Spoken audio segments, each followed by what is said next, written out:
Hasil dari menipu warga satu kompleknya dengan modus pemasangan distribusi aliran air PDAM Tirta Musi.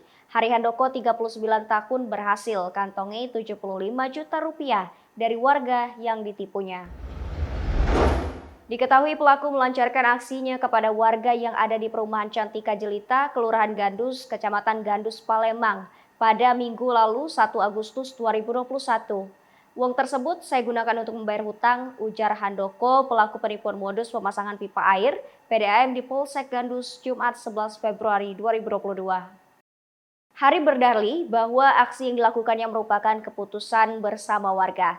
Sebelumnya diberitakan Kapolsek Gandus AKP Kusyanto mengatakan tersangka ini menggunakan modus yakni dengan menawarkan pemasangan PDAM kepada masyarakat yang ada di perumahan Cantika Jelita, Kelurahan Gandus, Kecamatan Gandus, Palembang pada Minggu 1 Agustus lalu. Setelah uang tersebut diberikan kepada tersangka Handoko, aliran PDAM tidak kunjung masuk ke rumah warga.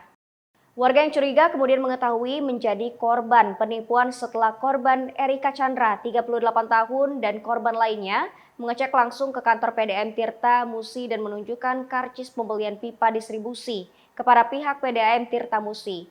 Setelah ditelusuri, ternyata kwitansi tersebut palsu. Mengetahui kwitansi tersebut palsu dan uang warga tidak pernah disetorkan kepada pihak PDAM Tirta Musi, para korban langsung menghampiri pelaku ke rumahnya. Akibat perbuatan Hari dilaporkan keluarga ke Polsek Gandus. Ditambahkan Kusyanto saat dilakukan interogasi oleh anggotanya, Hari mengakui bahwa ada sebanyak 34 orang yang telah berhasil ditipunya dengan modus yang sama. Atas perbuatan yang dilakukannya, Hari Handoko dikenakan pasal 37(8) dan 372 dengan ancaman paling lama 4 tahun penjara.